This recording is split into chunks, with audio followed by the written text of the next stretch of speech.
हज़रत अब्दुल्ला इब्न रवाहा रदी अल्लाह ताला अन्हु फरमाया करते थे कि हुजूर कोई मौजज़ा ना दिखाते, ना चांद को तोड़ते, ना सूरज को मोड़ते, ना रसूल करीम अलैहिस्सलाम पत्थरों से कलमा पढ़वाते, ना दरख्तों से सजदा करवाते, ना मुबारक उंगलियों से चश्मे जारी होते। हुजूर कुछ ना करते तो मेरे महबूब का चेहरा ही ऐसा था, लोगों ने देखते जाना था और कलमा पढ़ते जाना था। इसलिए कि हुजूर सल्लल्लाहु ताला अलैहि वसल्लम को अल्लाह ने वो नूरानियत, वो कमाल, वो खूबसूरती अता की है, वो ख़ास जाज़बियत है महबूब की गुफ्तगू में भी, हुजूर की आंखों में भी, हुजूर के लबो लहजे में भी, और मेरे रसूल के चेहरा अनवर में भी, और पूरा वजूद हुजूर का मौजज़ा है। तो अल्लाह तबारक व तआला ने फिर इसी पारे के अंदर इस बात का भी तज़किरा इरशाद फरमाया। शुरू में ना सूरतुल माइदा के बिल्कुल शुरू में अल्लाह ताला ने वादे पूरे करने का हुक्म दिया है। फरमाया ईमान वालों अपने वादे पूरे करो। वादा पूरा करना ये इनफरादी मामला नहीं, ये इज्तिमाई मामला भी है, और हमारे यहाँ वादे पूरे नहीं किए जाते। वादे पूरे करना बड़ा ही ज़रूरी है। हमारे यहाँ लोग वादा नहीं पूरा करते, और मेरे नबी करीम अलैहिस्सलाम ने हद बंदी कर दी, फरमाया जो वादे का पाबंद नहीं उसका तो दीन ही कोई नहीं। और हमारे मुल्क में हाल ये है वादों के हवाले से, मैंने का उम्मीदवार तकरीर कर रहा है और जिस बंदे ने अपनी जेब से उसके इश्तिहार छपवाए हैं, पैनाफ्लेक्स छपवाए हैं, और उसकी तस्वीर उसने अपने दिल पे लगाई हुई, और नारे भी खुल के मारे हैं, उसने खुल के नारे लगाए हैं। और जब उसने वादा किया ना कि बस ये सड़कें पक्की हो जाएंगी, ये पेरिस बन जाएगा, और साथ वाली गली मैनचेस्टर बन जाएगी, और उससे अगली जो गली होगी वो लीड्स बन जाएगी, और उससे आगे जो है वो बिल्कुल बरतानिया वाले देखने आया करेंगे, ये सारे उसने जहाँ जहाँ वादा किया वहाँ वो जिसने स्टिकर लगाया था उसने नारा लगाया, पूरा नारा लगा, पूरी बात हुई। लेकिन जब वो तकरीर सुन के बाहर निकलता है ना, पैसे भी उसने जेब से लगाए हैं, नारे भी उसने लगाए हैं, कुर्सियों में हिस्सा भी डाला है जो वहाँ उसने सजाई हुई थी, और बाहर निकलते वही बंदा कह रहा है कि जो ये कह रहा है ना सारा झूठ ही कह रहा है, खुद बयान कर। ये कौमी लीडरों की बात कर रहा हूं, तो आप अंदाजा कर लें कि आम लोग, हुजूर ने फरमाया नास वाला दीन मलूक है, लोग अपने सरदारों के मजहब पे होते हैं। तो अगर सरदारों का, बड़ों का ये म्यार होगा गुफ्तगू का कि उनके सपोर्टर और वोटर कहेंगे ये बोल झूठ रहा है सारे, इसने करना कराना कुछ भी नहीं, तो जब आपके वादों की नौयत ये हो जाएगी तो इसको कभी भी इनफरादी मसला ना समझे, इसे इज्तिमाई मामला समझे। मेरे रसूल करीम सल्लल्लाहु ताला अलैहि वसल्लम इस कदर ज़्यादा पाबंदी फरमाते थे कि हज़रत मरसद रज़ी अल्लाह ताला अन्हु फरमाते हैं कि ऐलान नबुव्वत से पहले एक शख्स ने हुजूर के साथ लेन देन का कोई मामला किया, कोई चीज़ उसने खरीदी हुजूर अलैहिस्सलाम से, और नबी पाक को एक कुएं पे बिठा के वो घर चला गया पैसे लेने, तो जाके भूल गया। 3 दिन के बाद उसे याद आया, और वो शख्स कहता है जब मुझे याद आया तो फिर भी मैं दौड़ के नहीं आया, मैंने कहा कि वो चले गए होंगे, 3 दिन कौन बैठा रहता है। फिर भी मैं अपने काम शाम समेट करके आया, सैयदा खदीजतुल कुबरा रदी अल्लाह ताला अन्हा के दरवाजे पर मैंने दस्तक दी, और जब अंदर से सैयदा बोली और उन्होंने बोल करके फरमाया कौन है, तो मैंने कहा कि मैं हुजूर अलैहिस्सलाम से मिलने आया हूँ। तो वो कहने लगी कि 3 दिन हो गए हुजूर तो घर ही नहीं तशरीफ़ लाए। फरमाते हैं फिर मैं तड़पा और मैं दोबारा उस जगह आया तो हुजूर ने कुछ सख्त जुमला नहीं कहा, फरमाने लगे खैरियत तो थी, आपने तो मुझे मुश्किल में मुब्तला कर दिया। आपने फरमाया यहाँ बैठो, तो मैंने कहा बैठता हूँ, तो फिर 3 दिन हो गए बैठा हूँ। तो कहते उसने कहा कि आप उठ जाते, तो महबूब फरमाने लगे कैसे उठ जाता, तेरे साथ वादा जो कर लिया था यहाँ बैठूंगा, उठ कैसे जाता। तो मियार बनाए जिंदगी के अंदर। ये क्या बात हुई कच्ची कच्ची बातें करना, और बातें करते वक्त भी इरादे कच्चे रखना, बात हो जो गई।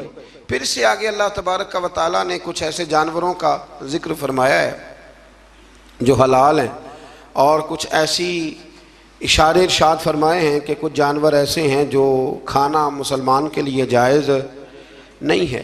अब हमारा ये मामला है कि हमें तहकीक चाहिए होती है, हमारे कलम निगार और मीडिया की बेलगाम आज़ादी और सोशल मीडिया पर बेहंगम गुफ्तगू, हमें हर चीज़ की दलील चाहिए होती है। अब ये भी लोग सवाल करने लगे हैं जी वो हराम जानवर जो यूरोप के यहाँ इतना ज़्यादा खाया जाता है, वो बीमार तो नहीं होते, वो मरते तो नहीं, तो वो फलां तो नहीं होता। तो खुदा के बंदो कोई ज़रूरी है कि कोई ऐसी चीज़ लोग खाएं तो उससे मारी जाएं तो वो गलत होगी? नशा करने से आदमी मर जाता है। लेकिन हज़रत सिद्दीक़ अकबर ने जो जवाब दिया था वो बड़ा शानदार है। किसी ने कहा कि जब शराब हराम नहीं हुई थी तो तब आप पीते थे? तो तब अबू बकर सिद्दीक़ फरमाने लगे, मैं वो काम नहीं करता जो करने के बाद बीवी और बहन की पहचान ख़त्म हो जाती है, मैं वो काम नहीं करता। आप समझिएगा बात को कि ज़रूरी है कि हर बात की हिकमत ही बताई जाए और यही कहा जाए कि वो फलानी चीज़ खाने के बाद कोई मर गया है, ज़रूरी है तो फिर और बहुत सारी चीज़ें आप उनको खाएं और खाने के बाद तजर्बा करें और बताएं कि मरे हैं कि बचे हैं। तो ये बेहंगम आज़ादी, बेहंगम गुफ्तगू को जन्म देती है। कुरान किताब हिदायत है, हर जगह हिदायत देता है, लेकिन कुछ जवामिउल कल्म हैं, एक दो जुमलों के अंदर समुंदर बंद है। कुछ आयात ऐसी हैं कि जिन आयात का रट लेना बड़ा ज़रूरी है और जो रोज़ हमारे एक दूसरे से ताल्लुक़ रहते हैं, रिश्ते रहते हैं, उन रिश्तों के अंदर वो आयात हमारे लिए संग मील हैं। इसी तरह का जिक्र अल्लाह ताला ने यहाँ भी इरशाद फरमाया, वतावनु अलल बिर्रि वत्तक़वा। जब नेकी और परहेजगारी का काम हो तो एक दूसरे के साथ ताउन करो, और वला तावनु अलल इस्मि वल उद्वान, और फरमाया गुनाह और ज्यादती पर एक दूसरे के साथ ताउन न करो। और आगे इरशाद फरमाया वत्तकुल्लाह, अल्लाह से डर जाओ, अल्लाह से डरो। नेकी और परहेजगारी का काम हो तो ताउन करो, आगे बढ़ो, शाबाशी दो, प्यार करो। और गुनाह और ज्यादती का मामला हो, मेरा दोस्त, मेरा भाई, मेरा अपना कोई गलत काम करने जा रहा हो, कोई जुल्म करने जा रहा हो, तो अल्लाह ने हुक्म दिया है कि अब तू उसके साथ ताउन ना कर। हमारे यहाँ पनाहें दी जाती हैं। वो हमारे देहातों में ना कोई किसी की बहू बेटी को भगा के ले आता था ना, तो यार कहते थे यारी का ये बहुत बड़ा हमारे जिम्मे कर्ज है कि हमने इसके साथ ताउन करना। गलत काम में ताउन करना, हराम फेल में ताउन करना, जुल्म और ज्यादती पर एक दूसरे के साथ ताउन करना, वो जबर कर रहा है और तू ताउन कर रहा है, और इसको मर्दानगी करार दिया जाता था। मर्दानगी, ये कोई मर्दानगी है? ये तो वो वाली बेहयाई है कि जिसके बारे में फरमाया जब तू बेहया हो जाए तो जो तेरा दिल करे तू कर। ये कोई मर्दानगी नहीं। आप जुल्म और ज्यादती पर मदद कर रहे हैं। ये आपको पता है कि मेरे दोस्त ने जबर किया है, जुल्म किया है, कचहरी और थाने में घसीट करके अपने मुखालिफ को ले गया है, तो आप उसके साथ ताउन कर रहे हैं, आगे बढ़े हुए। तो याद रखें अपनी जिंदगी में इस बात को। ये कुरान ने एक उसलूब दे दिया, ताउन करना है नेकी और परहेजगारी पर, गुनाह और बदी पर कभी ताउन। मेरे रसूल करीम अलैहिस्सलाम ने फरमाया अपने भाई की मदद करो, चाहे वो जालिम हो या मजलूम हो। तो सहाबा ने अर्ज़ की या रसूल अल्लाह सल्लल्लाहु अलैहि वसल्लम, मजलूम की मदद तो समझ में आ गई, तो जालिम की मदद कैसे करें? तो नबी करीम अलैहिस्सलाम ने फरमाया जालिम को जुल्म करने से रोक दो, ये तुम्हारी मदद होगी। ये तो यारों के साथ लड़ने चले जाते हैं, पूछते भी नहीं कि हक पे हैं कि नहीं, चले जाते हैं, कहते बस दोस्तों का प्रोग्राम बन गया था, फलां बस वाले को मारना है, तो चले गए सारे। वो खुदा के बंदे तो जुल्म और ज्यादती में मददगार बन गया। और मैंने देखा है रवैया इतना खौफनाक है। अब जो अगली बात करने लगा हूँ वो ज़रा नाराज़ करने वाली है, इससे बहुत सारे लोग नाराज़ होते हैं, लेकिन चूंकि ज़रूरी है तो करनी भी ज़रूरी है। इलेक्शन के दिनों में बड़ी मदद होती है। हमें पता है बंदा जालिम है, जाबर है, लेकिन क्या करें जी, हमारी बरादरी का है, क्या करें जी, हमारा अपना है, क्या करें जी, हमारा मोहल्लेदार है। तो अबू जाल भी तो हुजूर की बरादरी का था, मोहल्लेदार था, रिश्तेदार था, तो क्या उसकी मदद हो जाती? यजीद जो है वो भी तो इसी खानदान से ताल्लुक रखता था, ऊपर जाके यहीं से मिल जाता था, तो इमाम हुसैन ने उसके जुल्म पर उसकी मदद क्यों ना की?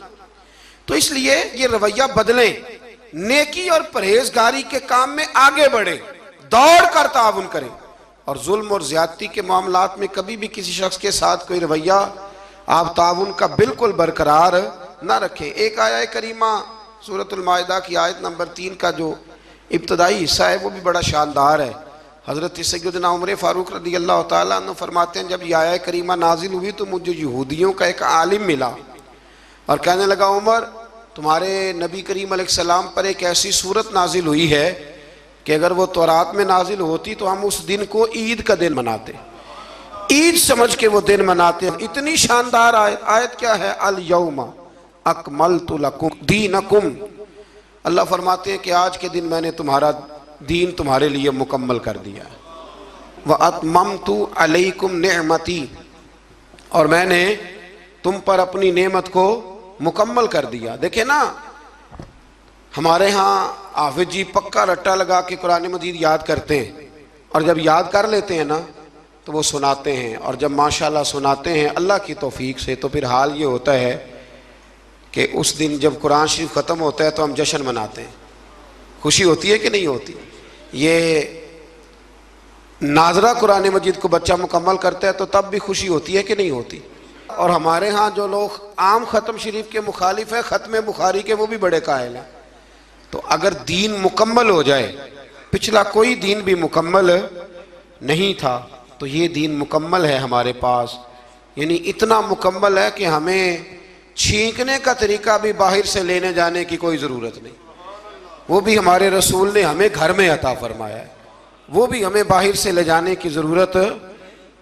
अकमलतु लकुम, मुकम्मल कर दिया तुम्हारे लिए। और ये जो लफ्ज़ लकुम है, इस पर बड़ी खूबसूरत बात काजी सनाउल्लाह साहब पानीपति रहमतुल्लाह लिखी है। वो फरमाते, रब फरमाते हैं मुकम्मल भी मैंने तुम्हारे लिए किया है, तुम्हारे लिए मुकम्मल किया है ताकि तुम राज़ी हो जाओ, तुम्हारे लिए आगे जीना आसान हो जाए।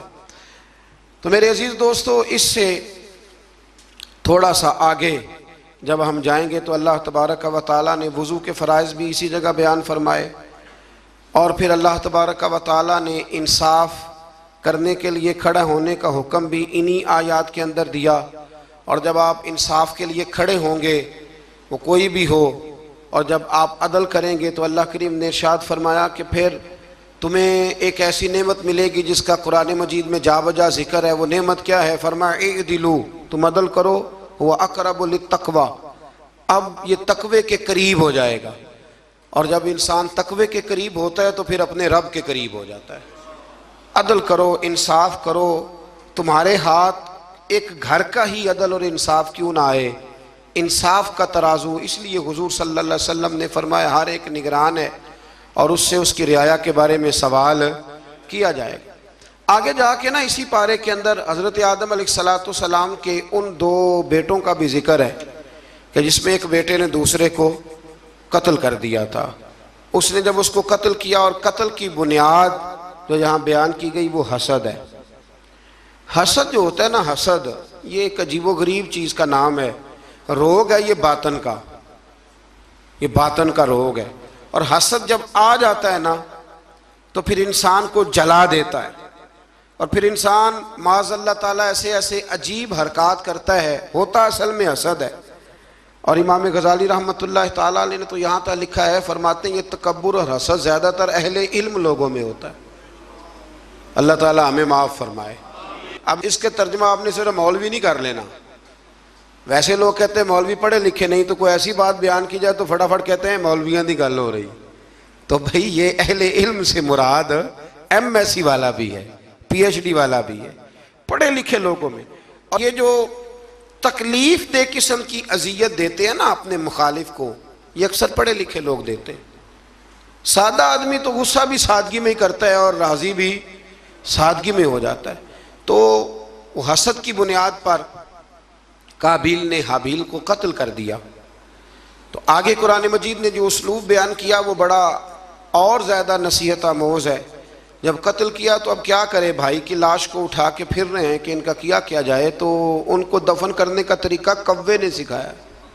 कव्वे ने भी लड़ते लड़ते दूसरे कव्वे को मारा, फिर उसने अपनी चोंच के साथ ज़मीन को खोदा, फिर उसके अंदर उसने कव्वे को रख के उसके ऊपर मिट्टी डाली। तो काबिल को समझ आ गई कि इस तरह करके मैंने भाई को दफन करना है। तो अगर कव्वा कोई बात सिखा सकता है तो इसका मतलब है सीखने वाला कहीं से भी सीख सकता है। शर्त यह है कि उसका सीखने का प्रोग्राम हो, उसका इरादा हो कि मैंने सीखना है। कुछ चीज़ें ऐसी होती हैं जो नज़रियाती होती हैं, तो जो नज़रियाती चीज़ें होती हैं उन पर ज़ाहिर है फोकस भी ज़्यादा होता है। और नज़रियाती चीज़ें जो ऐसी हैं जो ज़िंदगी में भी अमल करने में रास्ता आसान करती हैं, और मरेंगे तो कब्र में भी हमें फ़ायदा देगी। तो एक नज़रियाती आयत है, इसी के अंदर आयत नंबर 35 सूरतुल माइदा में, उसमें अपनी बात को समेटता हूँ। अल्लाह करीम ने फरमाया या अय्युहल्लज़ीना आमनुत्तकुल्लाह वब्तगू इलैहिल वसीला। ए ईमान वालो, अल्लाह से डरो और उसके रास्ते में वसीला तलाश करो।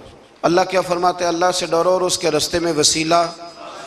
तो जब अल्लाह वसीले को पसंद करता है तो अल्लाह वसीले को, यार वाज़े आयत आ गई, वाज़े। मैं हैरान होता हूँ बाज़-औक़ात कि वाज़े दलील के बावजूद लोग कहते हैं कि जी यहाँ से मुराद कुछ और है। तो मैंने कहा किसने तुम्हें कहा कि मुराद लो? तुम कौन होते हो अपनी मर्जी से कुरान की तशरीह करने वाले, तफसीर करने वाले? क्यों, किस तरह तुमने मुराद लिया? कहने लगे जी वब्तगू इलैहिल वसीला का माना है अपने आमाल का वसीला पेश करो, नबी करीम का वसीला ना पेश करो, अपने आमाल का। और एक दलील है वो हदीस गार, 3 लोग गार में चले गए, उन्होंने अपने अपने अमाल का वसीला दिया तो अल्लाह तबारक व तआला ने निजात दे दी। यानी वो नमाज, जिस नमाज में सारा सौदा बेचा है दुकान का, कहते हैं उसका वसीला दे लो, पता नहीं वो नमाज कबूल भी है कि नहीं, उसका वसीला दे लो तो दुरुस्त है। और वो वाला हज जो सारा माज अल्लाह दिखावे पे गुजर गया, उसका वसीला दे लो तो जायज़ है। और वो ज़कात पता नहीं पूरी दी के नहीं दी, उसका वसीला दे लो तो, यानी वो अमाल जो पता नहीं कबूल है कि नहीं, उनका वसीला दे लो तो वो जायज़ है। तो ये तो अमाल पता नहीं मकबूल है कि नहीं मकबूल, तो उस रसूल का वसीला ना दे जो हर वक़्त ही रब की बारगाह में मकबूल है। और सिर्फ दुनिया में ही मकबूल नहीं, कब्र में भी मकबूल है। और क़यामत के दिन भी शफात का सेहरा सजेगा तो मुस्तफ़ा के सरे अनवर पर सजेगा। हमारे यहाँ बड़े अजीबो गरीब रवैयों के लोग पाए जाते हैं, और फिर जो उनकी बातें कबूल करने वाले हैं वो उससे भी ज़्यादा वसीउ ज़रफ़ हैं, वो उससे ज़्यादा बुलंद हौसलों के मालिक हैं। वो साहिबाने इल्म फ़िक्र फटाफट आ जाते हैं, कहते हैं जी मतलब वसीले की ज़रूरत क्या है? अल्लाह जब सारा कुछ डायरेक्ट सुनता है। और मैंने कहा खुदा के बंदे, तुझे तो अल्लाह ने बगैर वसीले के पैदा नहीं किया, गिरा के ऊपर से छत से। देखे ना, अल्लाह मेहनत करने का हुक्म देता है तो बगैर वसीले के भी अल्लाह रोज़ी अता कर ही सकता है ना। अगर मन्नो सलवा सुबह बनी इसराइल की छतों से मिल सकता था तो हमारे बिस्तर में तकिए के नीचे से भी नोट निकल सकते थे। पर अल्लाह ने फरमाया उठ के जाओ, काम करो, कुछ करोगे तो फिर तुम्हें मिलेगा। तो जब अल्लाह ताला ने सारा निज़ाम ही वसीले का बनाया है तो अजीब मंजर है और अजीब कैफियत है कि इस बात पे लोग किताबें छापने लग जाते हैं, इस पर लोग तवज्जो देने लग जाते हैं। मेरे रसूल करीम अलैहिस्सलाम की साहिबजादी का विसाल हो गया तो जब गुस्ल दिया हुजूर की बड़ी साहिबजादी को, तो नबी करीम अलैहिस्सलाम ने इरशाद फरमाया कि ठहरो, अभी कफन न देना। तो सहाबियात ने अर्ज़ की हुजूर क्या करना है? तो महबूब अंदर गए और अपना कुर्ता उतारा, फरमाया मेरी बेटी को मेरे कुर्ते में कफन दो, उम्मीद है अल्लाह इसकी बरकत से उसकी कब्र को रोशन फरमा देगा। तो यहाँ तो तबर्रुकात वसीला बन रहे हैं। तबर्रुकात, हज़रत अनस बिन मालिक रज़ी अल्लाह तआला अन्हु के पास हुजूर के नाखून थे, उन्होंने वसीयत की थी जब मेरा इंतकाल हो जाए तो मेरी ज़ुबान के नीचे रख देना। तो मेरे भाई ये सारी चीज़ें तो वसीला बन रही हैं। वब्तगू इलैहिल वसीला, बस ये है कि ज़िंदगी में कोई वसीला तलाश करके रखो, कोई वसीला ज़िंदगी में तलाश करके रखो, कोई वसीला ज़िंदगी में तलाश करके रखो। एक बहुत ज़ईफ़ुल उम्र बुज़ुर्ग थे, तो आखिरी उम्र में ना उन्होंने तरीक़त को बड़ा पढ़ा, तसव्वुफ़ को बड़ा पढ़ा। आखिरी उम्र में एक शख्स के मुरीद हो गए। तो कालम नवीस उन पर लिखता है, वो कहता है मैंने उनसे कहा कि बाबा जी अब कोई उम्र तो नहीं थी मुरीद होने की, बंदा शुरू में मुरीद हो, कोई तरबियत भी लेता है। तो कहने लगे बेटे मैंने मुर्शद के आदाब बड़े पढ़े थे, लेकिन कोई ऐसा वसीला बन ना सका, कामिल मुर्शद तक पहुँच ना सका। तो फिर इरादा किया कि अल्लाह की तौफीक से और तलाश करता हूँ, तो बुढ़ापे में मिल गया है। तो उसने कहा हज़रत जी अब क्या फ़ायदा? तो कहने लगे फ़ायदा क्यों नहीं, मरना तो है तो किसी दे सिरे चढ़ के क्यों ना मरिए, मरना तो है तो किसी दे होके क्यों ना मरिए। इसलिए आखिरी उम्र में से ही प्रोग्राम मेरा पक्का बन गया है। और ये वब्तगू इलैहिल वसीला पर शाह वलीउल्लाह साहब मुहद्दिस देलवी रहमतुल्लाह ताला अलैह, वक्त नहीं है वरना मैं कुछ और बुज़ुर्गों के भी यहाँ आपको हवाले पेश करता। शाह वलीउल्लाह साहब को बर्रे सगीर पाक को इनके तकरीबन तमाम मकातब फ़िक्र, वैसे लोग इनकार करने पे आए तो वो इमाम आज़म का भी कर दें, उनकी मर्ज़ी है, लेकिन तमाम मकातब फ़िक्र शाह वलीउल्लाह साहब के ना सिर्फ अक़ीदतमंद हैं बल्कि उनके शागिर्दों की लिस्ट में। तो शाह वलीउल्लाह साहब ने यहाँ वब्तगू इलैहिल वसीला पर लिखा है, फरमाते इसका माना ये है कि कोई मुर्शद कामिल तलाश करो। इसका माना ये है कि तुम कहीं जाओ और वहाँ से तरबियत हासिल करो और किसी के रस्तों के मुसाफिर बन के तुम अल्लाह रसूल की बारगाह में आओ।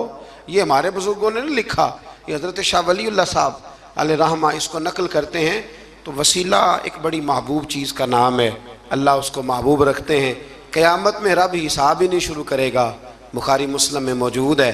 हिसाब उस वक़्त शुरू होगा जब मेरे रसूल पाक सिफारिश करेंगे। तो जब क़यामत का वो हिसाब जो तय है, कुरान की हर सिपारे में जिसका जिक्र है, वो हुजूर के वसीले से शुरू हो रहा है। बस दुआ फरमाएं कि हमारे हाथों में जो वसीले हैं वो हमेशा कायम रहें और अल्लाह तबारक व तआला हमारी निस्बतों को मजबूतियाँ अता फरमाए। आखिर दावा यानिल हम्दुलिल्लाह।